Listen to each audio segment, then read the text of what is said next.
All right, here we go. It's episode 55 of Stick to Hockey Live. Jason Martinez, Anthony DeMarco from the Fourth Period, thefourthperiod.com. What's going on, Ant? Not too much, man. How's it going with you? It's going good. Crazy couple of days. We got to start with the trade deadline because we haven't gotten your commentary on it yet, and had a chance to kind of think about it a little bit, ruminate on it, if you will. I know that there's probably certain portions of the fan base that are still rip shit pissed, and others that are kind of coming down from it, and realizing, okay, it is what it is. How do we move forward? But your thoughts on what took place Friday? Obviously, they trade Patrick Brown for a 6 to Ottawa. They trade Zach McEwen to LA for a 5th and Brendan Lemieux. And JVR still here, and obviously Justin Braun still here. So 2 UFAs gone, pending UFAs, and 2 still here. Yeah, I mean, obviously JVR is the big one that everyone was really up in arms about that he didn't move. And I mean, Justin Braun, I think if we were all being honest, we knew that there wasn't going to be much of a market for him. Like how the guy's been playing right wing at times for John Tortorella, and he hasn't been playing a whole lot on a not very good team. So I'm not surprised there. James Van Riemsdyk, I do think that a lot of the reports were suggesting a market that wasn't necessarily actually there for him. Like, I know we talked about a bit before we start recording. Like, Frank Cervelli was reported that they were asking for a 2nd-round pick and a 4th-round pick, I believe you said. Second and third. And a 3rd. So, I mean, if that's true, obviously Chuck Fletcher very much overvalued the market. But, I mean, I do think he definitely misplayed his hand for sure. There's no denying that. But I think there's also a part of it that the market just wasn't there for the player. And at the same time, you could blame Chuck Fletcher for that as well, because you had to realize much faster than he ultimately did that to move JVR and get something of value for him, even if it was a 4th or 5th round draft pick, you had to get creative and probably, involve a third party broker to facilitate rather a trade. So, I mean, it sucked. I think both things were true, that there wasn't a big market for JVR, and Chuck Fletcher, unfortunately, really misread the market and wasn't creative enough at the 11th hour to pull the trigger on something. As I think about this, a lot of, we hear about Kevin Hayes in Columbus, and I think that's a byproduct of, management saying to the player, hey, if your player's not happy here, you can go out and shop a deal, find a team, and we'll talk to them. And we hear about Columbus and possible, trade partner in the offseason. Columbus doesn't want to make that trade now because they want to suck to get as many lottery percentages as they can for Connor Bedard. And it stands to reason Hayes and Columbus with Johnny Gaudreau, blah, blah, blah. But that being said, a lot of the information that gets out to insiders a lot of times comes from agents. And you have to remember the agent agenda. So I don't know if this is true or not, but this is a possibility. We hear on the back end that Chuck was looking for a 2nd and a 3rd or a 2nd and a 4th for JVR. And Chuck said kind of the opposite. There was no market. I didn't get an offer until 1:40 on deadline day. But we hear about this a couple of days after the deadline is passed. And I always look at information that gets out and I say, why is it out there? What's the agenda behind the information?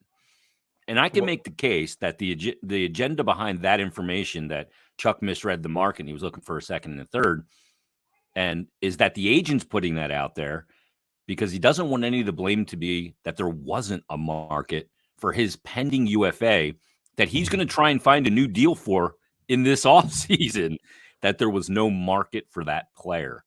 Now, part of that was obviously cap hit and $7 million, and they would have eaten 3.5 and all that. But that agent wants to create as much perceived value for James Van Riemsdyk as he can. So it's just something to consider, something I thought of. Yeah, for sure. I mean, like, if you look at it from the player's point of view, the guy didn't have a market on an expiring contract, and he's going to be UFA this summer, and it's likely going to be the last contract that he gets to cash in on. And in his last season, he's having a really poor year, obviously in large part due to injury, but he still only has, 2 points since January 26th. Like, he really hasn't been that good since coming back from the finger injury. So I definitely see it from that point of view. It's just, this is a situation where the optics were so bad because it was the only player of value that you possibly could have flipped at this deadline. Realistically, like obviously you had the likes of Provorov or Kevin Hayes, maybe to a lesser extent Travis Sanheim, but all of those guys, because of their contracts, because of what you're probably looking for the younger players like Provorov and Sanheim, always made more sense to be hockey type trades in the summer. But James Van Riemsdyk was a guy that was like a slam dunk, and you saw the other players getting moved, like Marcus Johansson and Vlad Nemestikov, and who's the guy that went to Minnesota? His name's escaping me, but oh no, it was Johansson. And then you get the guy that goes to Barbashev. All these players getting flipped around in like that middle six tier that really fit the mold of James Van Riemsdyk. And I think Bundy on Snow the goalie had a really good kind of like description as to what he thought happened. Is because JVR is a guy that isn't versatile, right? He can't play any forward position. He's like almost a dead set of left wing. He's not going to kill penalties. He's not going to give you energy on a third or a fourth checking line. He's a guy that's going to chip in secondary goals, going to be a 20 goal scorer on your second line if he's going to have any value to a playoff team, specifically a cup contender.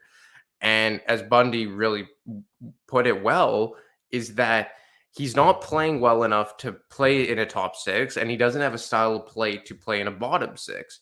So his market, in my opinion, justifiably shrinked. Now, is there a way that you could have gotten creative and involved a third-party broker, and maybe you pay a 6th-round pick so that team could eat it, so then you could get a 4th-round pick coming your way? Yes. And I've said this numerous times. It's not going to make or break the Flyers' future that they didn't get a 4th-round draft pick for James Van Riemsdyk. No. Obviously not. Like, what are the chances that future player has any sort of, a 6% chance. Exactly. In 3 to 4 years. But it's not about that. It was about showing the fans that you were able to do something creative and win back some goodwill. And unfortunately, it didn't come to fruition. And he really had to pull a rabbit out of his hat. And unfortunately, it didn't happen this past Friday. Yeah, I think you use the precise word that's so correct. It's the optics of it. And as a singular event that didn't happen, it's not catastrophic. But the way fans look at it is it's not singular. This is compounded by other missteps. And that's the point. Jared on our stream says, Chuck also waited too long on G and got the wrong 1st-round pick last year. Obviously, Florida made that deal for Sherratt and got that and gave up that 1st-round pick. Problem is with that, Jared, is he said waiting is his MO. Problem with that theory is, A, Giroux didn't waive his no-trade clause until he was going to play his 1,000th game here. Yeah. That was just a fact. It was very well known. Chuck had no choice but to wait until Giroux played his 1,000th game, which, by the way, was his last game about 3 days before the deadline. So that's not applicable there. G was not going to waive it until he played that 1,000th game. I talked to him several times, not on the air, off the record, and he was conflicted 5 days before. I remember talking to him for his 999th game downstairs, just walking down the hallway, and he was still conflicted about even leaving at that time. So, I don't really blame him for the Giroux trade, because even the most vitriol people, even the people who have the most vitriol towards Chuck Fletcher, pretty much agree that he did very well on the Claude Giroux trade, especially when you see what Patrick Kane went for this year, who has the same agent, had a no movement clause, handpicked his destination, like a very similar situation. He goes for a 2nd and 4th-round pick. Yeah. So I think that, like you said, that situation is not very applicable. If you want to give an example of Chuck Fletcher waiting, it would be this past summer, that he waited until the 11th hour to let everyone know that he wasn't going after Johnny Gaudreau or to try and move James Van Riemsdyk to clear the necessary salary. And I think, in a lot of ways, I think Chuck Fletcher was finally kind of transparent and accountable in a lot of ways at his press conference on trade deadline day. And he said a lot of things that fans wanted to hear going back the last 9 or 10 months. But it's the only thing that I'll agree with what Jared said is that in terms of him waiting, is that he did wait to kind of let everyone know and kind of get a peek behind the curtain as to like, well, this has been our plan. And, everyone will say, well, it hasn't been our plan, this, that, and the other thing. But I think that honesty, not anymore, because now everyone just hates the guy so much that they don't give a damn what he says, like short of saving world hunger. He's not going to win any goodwill back with the fan base. But I mean, I think that had he not waited so long to be so open and transparent about what their plans were, a lot of what has gone on here the last 9 or 10 months wouldn't have been so badly taken by the fans. Yeah. Yeah, I totally agree. Let's get to some more of these on the stream. Kevin says, Chuck said he didn't receive an offer for even a 4th round pick. So did he get an offer for 5th? No one asked him that. No, I didn't get the insinuation. He said he didn't receive any offer, and I don't get the insinuation that somebody offered him a 5th and he said no. That wasn't my read on that press conference. And he said he also said he took Lemieux to get the Brown deal done. Why didn't he do the same with JVR? He didn't do the Lemieux deal to get the Brown deal. That's McEwen. And he didn't want to wait for a contingency on that deal. So, and they needed forwards. So he said, I'll take him. He's not playing there. I'll give him a 20-game look here. And I don't think some people say, well, why didn't you say give us a 4th then? You weren't getting a 4th for Zach McEwen, no matter what. So well, it's also because like you would have to be taking equal salary back for JVR. Yeah. And how many playoff teams are looking to dump a 3 million plus player? That's the thing. Like without term. Yeah, without term. Like he said that he didn't want to take a player back. Like I know a lot of people kind of took that Greenway rumor and ran with it. And I asked someone with the Flyers and I asked someone with Minnesota. I asked 2 separate sources from both organizations, like, is there any truth to this? Easy enough for me to say. And they both told me, no, there's no truth to that. So there were kind of a lot of rumors that took on lives of their own. And in terms of did he wait? Did he actually not get an offer of any sort? I think that's kind of Chuck playing semantics a bit because like Patrick Allvin, the GM of the Canucks, he said, I never got an offer for JT Miller. Okay, well, technically, maybe that's true, but everyone knew that you and Hextall were deep in negotiations about the parameters of a JT Miller to Penguins, what that trade would look like. So Chuck probably is telling the truth, but it's probably just based on wording here that he never got a firm offer. And I think the reason he never got a firm offer was A, there were more attractive and versatile players on the market. And B, a lot of the teams that had interest in him going down to the 11th hour couldn't afford the cap space, or they didn't have the cap space. Like Seattle didn't have it. Vegas didn't have it. So a lot of these teams probably said to Chuck, like, unless you can find a third-party broker, we can't fit this guy under the cap. That's my assumption of it. We know that Detroit, or in some form of fashion, was going to act as a broker. They couldn't retain salary because I know that they've already retained on 3 separate players. So I don't know how Detroit would have been that broker, but I don't imagine he was their final. Didn't make sense. It didn't make sense to me that was a landing spot for him. Like, I didn't understand the move, and I'm going, Steve Yzerman's a guy I really respect, and I'm like, what's he doing here? You know what I mean? It didn't make sense to me. Kevin says he said a 4th. Check the tape, Jason. Yeah, he did say he was asked about a 4th, and he said I didn't receive a 4th round pick. But to me, the insinuation wasn't that somebody offered him a 5th and he said no. So that's what I'm saying. So yeah, good for clarification, Kevin.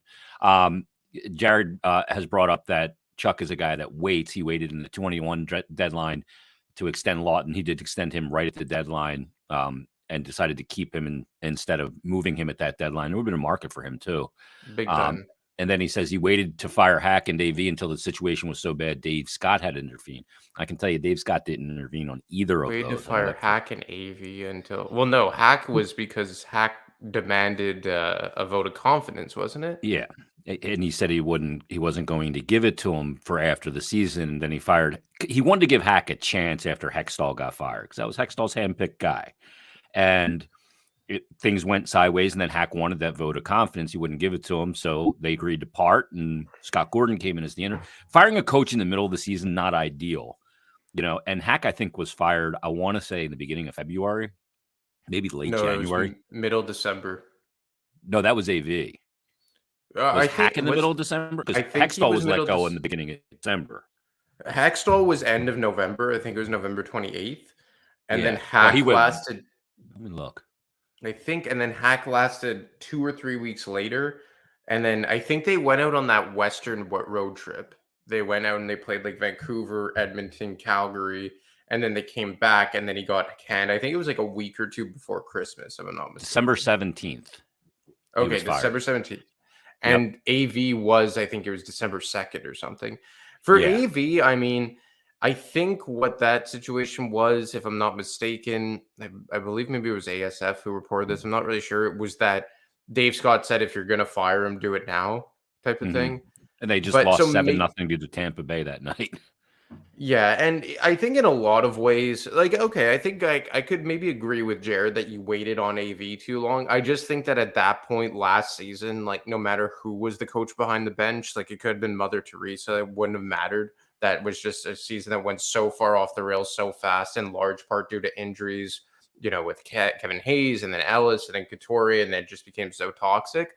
But yeah, I think Jared's point is somewhat well taken, that he is a guy that maybe not always overplays his hand, but he tries to get the most of it by waiting it out. The Lawton thing I would agree with. I mean, in that time, they were thinking that they were going to stay competitive, that they were going to, do a quick turnaround in 21-22 and be a competitive playoff team. So that's why I remember he said it, that the cost for acquisition would have been more to go get a player like Lawton in free agency.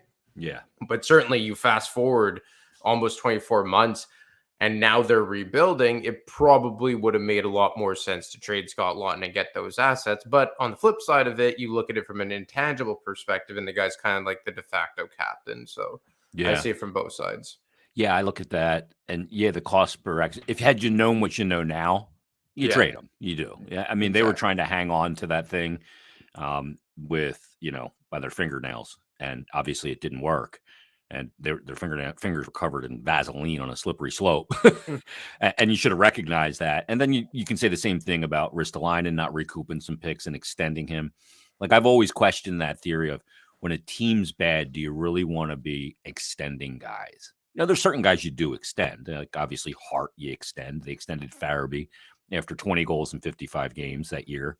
So those, they're part of your future and long term. And then there's other guys that you look at and you go, okay, is it better for us to move this guy at the deadline and get some draft equity, like you did that they didn't do with Ristolainen, and they didn't do with Sanheim as well? And you look at that and you go, we got these guys that are part of this tainted group right now. Why extend them? Yeah, the Ristolainen thing, I think that, like, as I always said, that, like, even when you traded to get him, like, as much as people hated the guy, that was the market for that type of player. And re-signing him $5 million for 5 years, I think that now, especially after the way he's been coached, you could say, like, yeah, that is probably an appropriate dollar value for Rasmus Ristolainen if he was on a playoff team, let's say. But like you said, for this team, it didn't really make sense. Like, why are you doing that? But that's because, 12 months ago, aggressive retool, we're going to get this thing right, blah, blah, blah.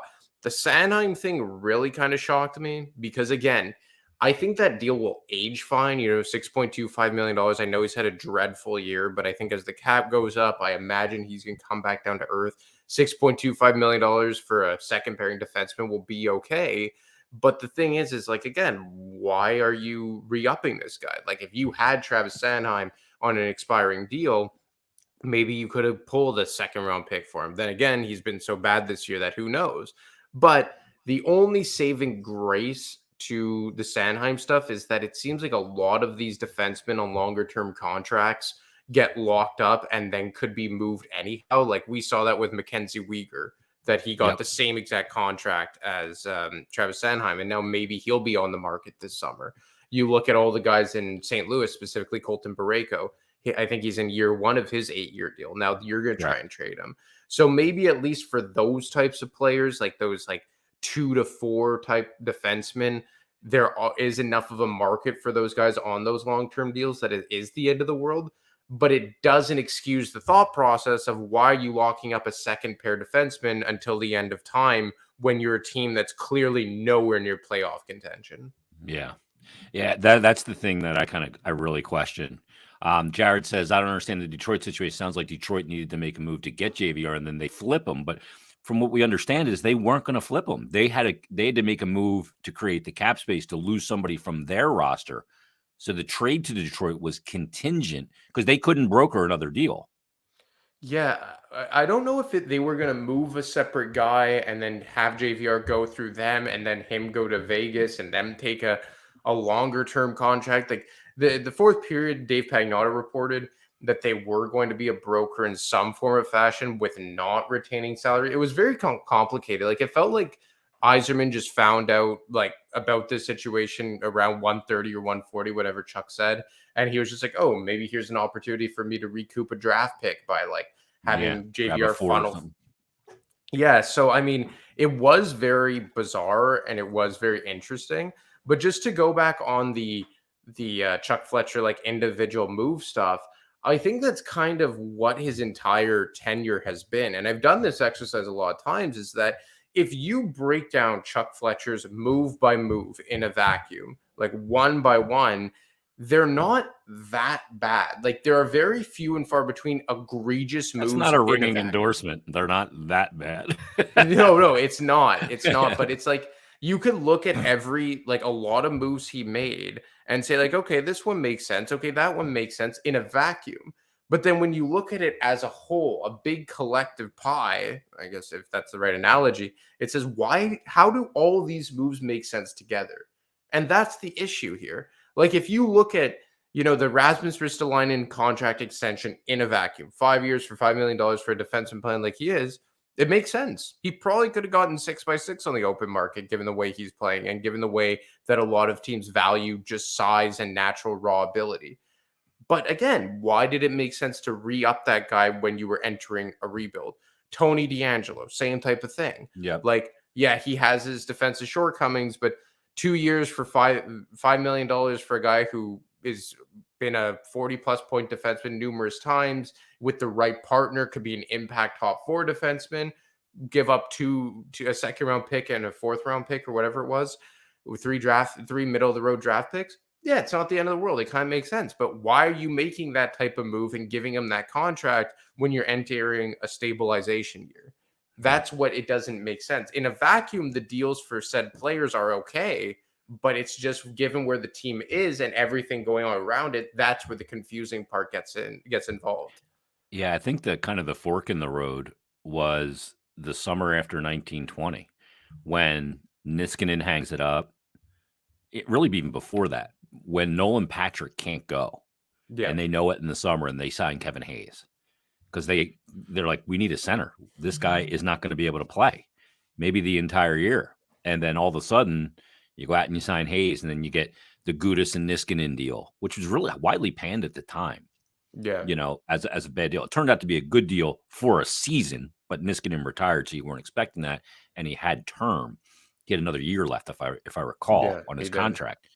So, and then then when things went south, I think the biggest mistake is not recognizing that it was not going to get back on the rails no matter what you did, because there was too much of the core pieces of the puzzle didn't fit in two ways, from a hockey standpoint on the ice to be effective, and they didn't fit from a salary, puzzle off the ice with guys that needed to be extended and were expiring as UFAs and RFAs as well. So I think all of those things come together, and that's why you are where you are.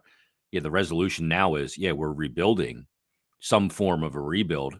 All rebuilds are created differently, but where they go from here will ultimately be incredibly interesting because, Torts has brought up this term, man.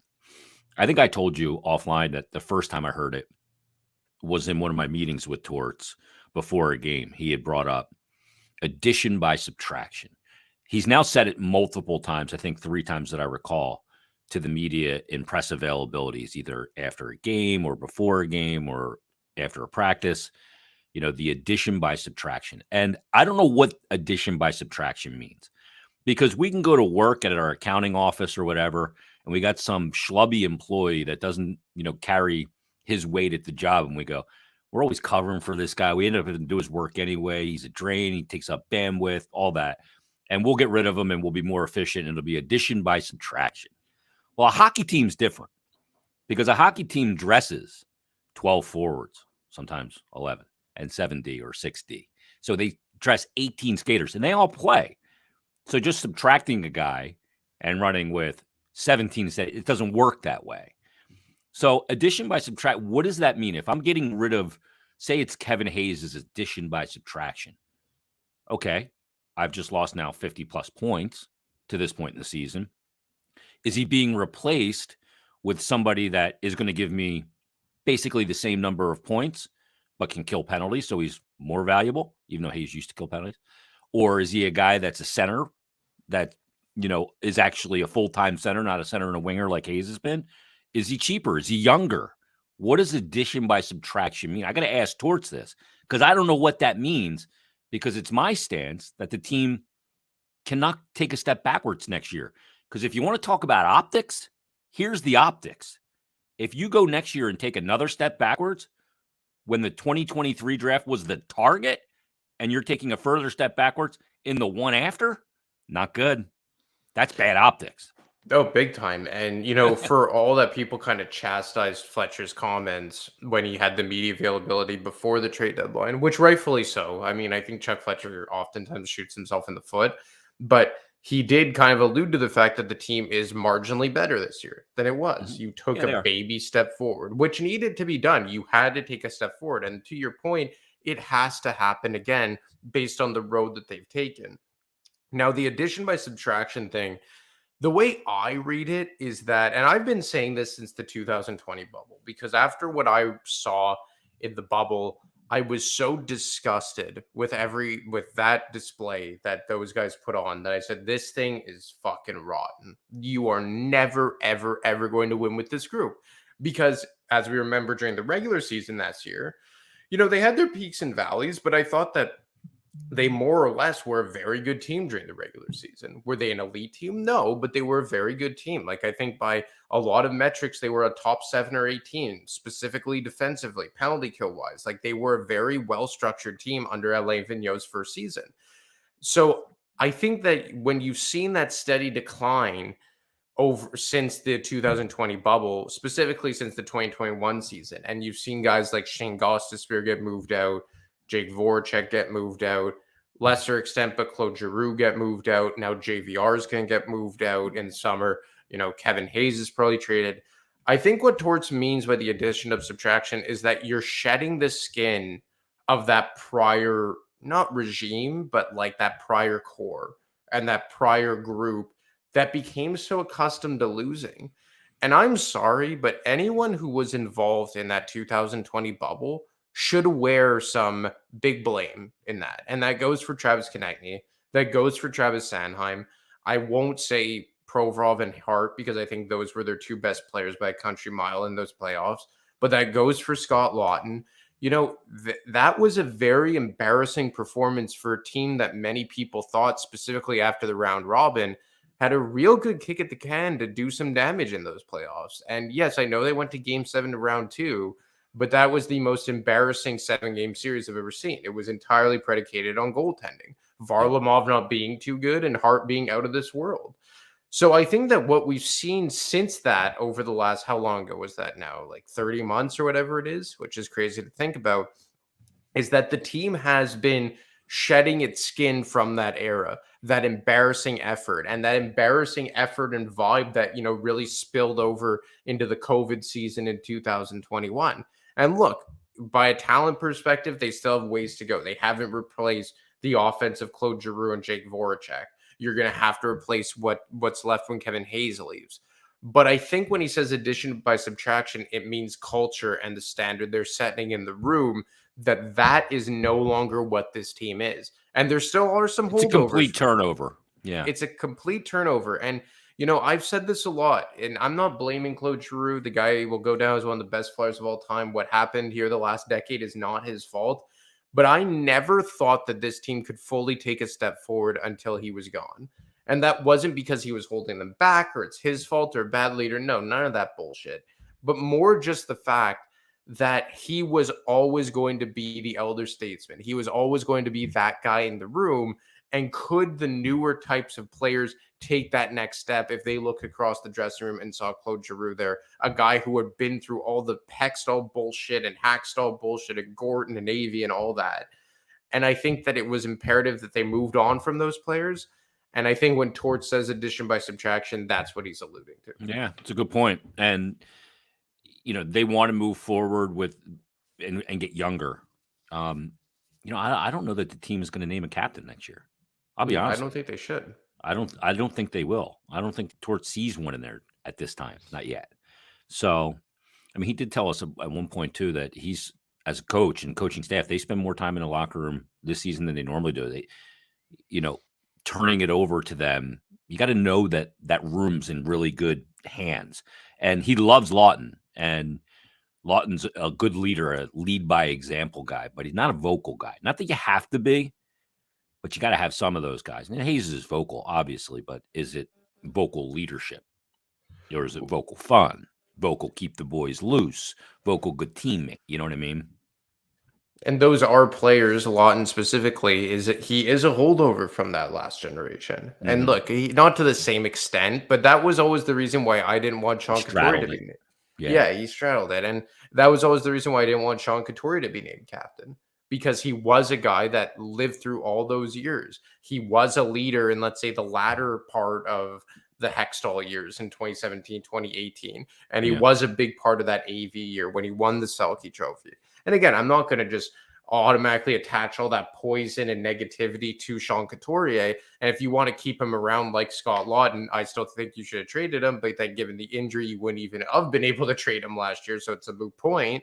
But if you want to hang on to these guys because they're good locker room guys and they weren't part of the problem, fine, that's okay. But I don't think they could be the faces of your next generation. They can't be the faces of your next team. And even I think that in a lot of ways, Travis Konecny could kind of fall into that realm as well. Yeah, you could wear an A, but do you want this guy to be the face of your team because he lived through that past era? Yeah, and I wonder about TK too. Like, I think he could have a letter. I don't know. I don't think a C though, because he's a guy that plays with too much emotion sometimes, and that emotion gets him in trouble. And your captain can't do that, I think. Kevin says, what about Noah Cates? He can be a future leader. No, I think he can be a leader, but to me, personality wise, we'll see how that develops. But Catesy is not, he's a quiet kid. Like Owen Tippett's not going to be a leader. He is as quiet as they come.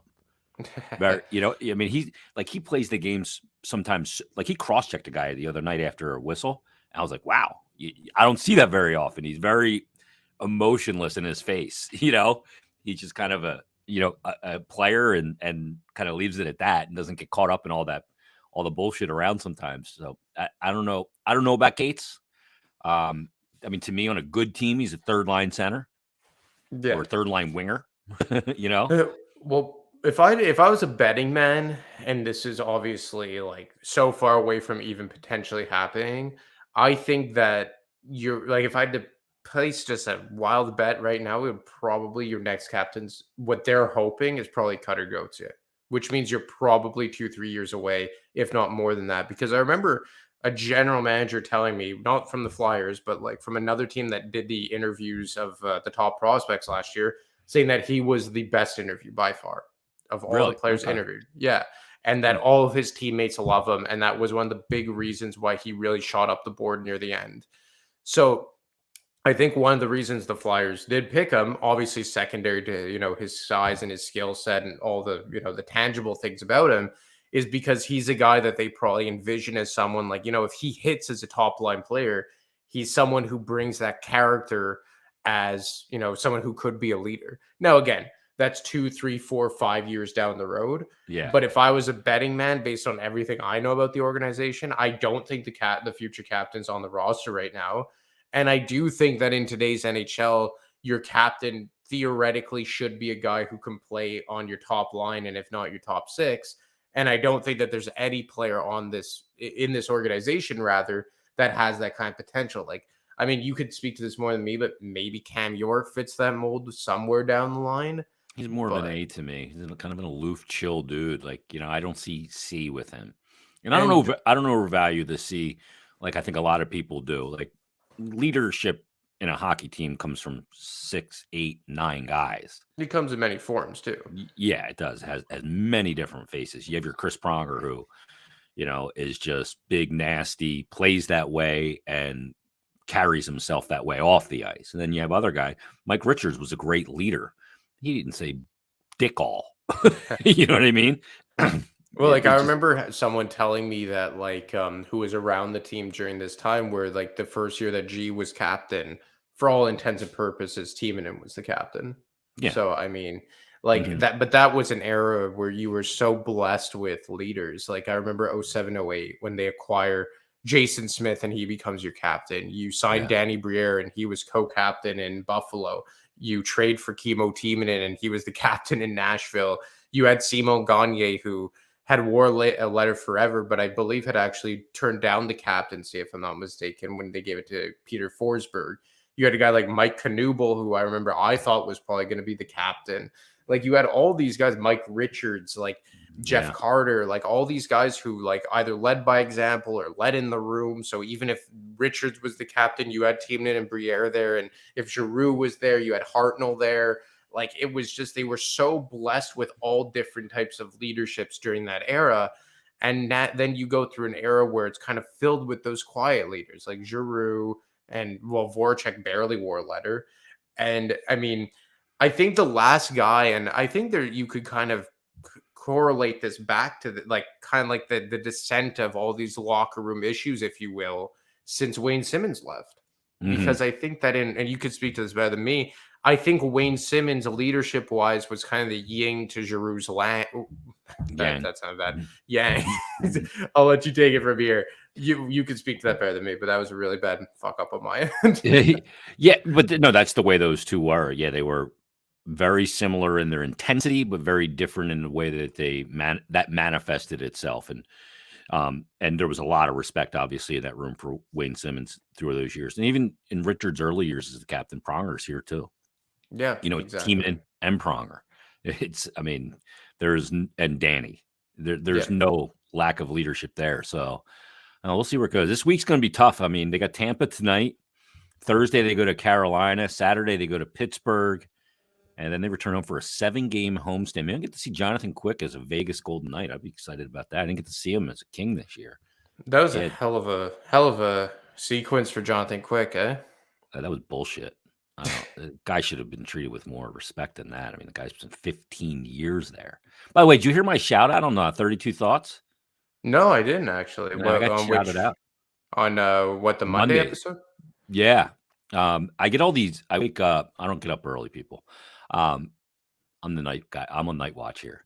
So I wake up, I get all these DMs, I got all these text messages, I got some emails. Oh, you got shouted out on 32 Thoughts. I'm like, well, what? Oh, geez, what now? Right.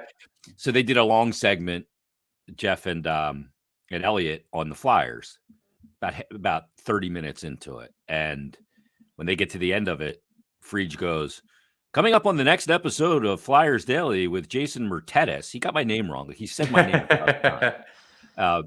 And they play my little intro from Flyers Daily on there. Like Amel hold the intro. Yeah.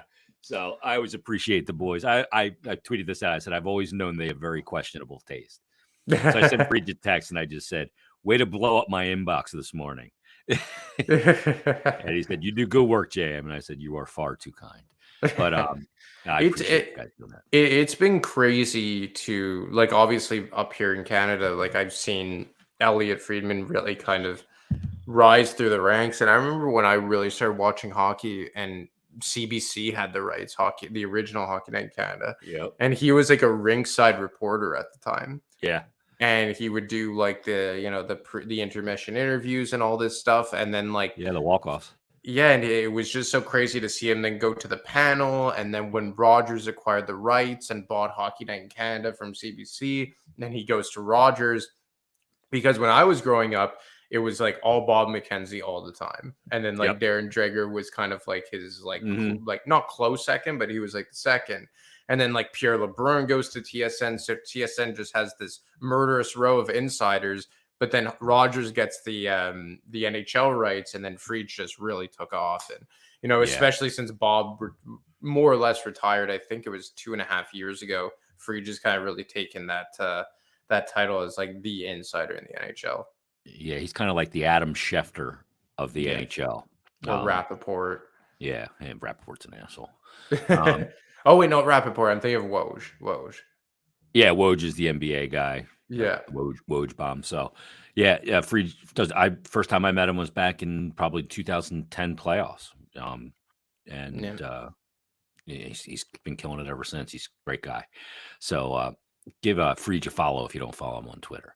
All right, let's wrap it up there, Ant. We certainly covered a lot of ground today. We'll cover a lot more next week. We're in the final 19 games of the season. Where things go from here, how they finish it out.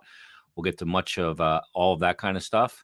And everybody, thanks for listening. Thanks for watching. We'll be back next week Ann will be back next week. We'll be back Thursday. I don't know who's coming on Thursday. I got to figure that out. Maybe Ant's coming back on. Who knows? I'm available if you need me. There we go. Always tap into the lefty.